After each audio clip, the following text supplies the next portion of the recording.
சொன்னாங்க பத்தியா ஒரு லேடி, அந்த லேடியோட ஐடி இதுதான். ஹாய் மக்களே, நான் இதுக்கு முன்னாடி பார்த்தீங்கன்னா ஒரு வீடியோ போட்டிருந்தேன், அது ஷேர் ஆகிட்டுருக்கு. நீங்கள் நிதி கொடுக்குறீங்களோ இல்லையோ, அந்த பொண்ணுக்கு நீதி கிடைக்கும், அது ஒன்று தான் எங்களுக்கு தேவை. இதுக்கு முன்னாடி பேசின வீடியோ டெலீட் பண்ணிட்டாங்க. அந்த வீடியோவில் இவங்க நிவாரணம்லாம் கேட்குறாங்க, கொடுக்காதீங்க, இவங்க ஏமாத்துறாங்க, அந்த பொண்ணோட அம்மா மேலே தான் தவறுன்னு சொன்னாங்க. மற்றபடி எங்களுக்கு இப்போ என்னடானா திடீர்னு இந்த மாதிரி வீடியோ போடுறாங்க.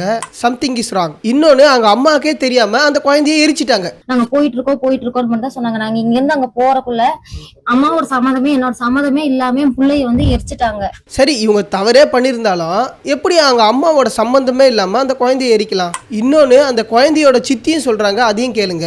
அவங்க அப்பாவுக்கு யாரோ ஏதோ சொல்லி கொடுத்து காசு கொடுத்தாங்களா என்னன்னு தெரியல சார். அம்மா அந்த ஊருக்காரங்க எல்லாம் சேர்ந்து அம்மாவோட சம்மதம் இல்லாமல் பாப்பாவை கொண்டு போய் எரிச்சிட்டாங்க சார். நாளைக்கு நீதிக்காக, பாப்பாக்கு நீதிக்காண்டி நாங்க போராடிட்டு இருக்கோம் சார். பாப்பாவோட உடல் தேவைப்பட்டுச்சுன்னா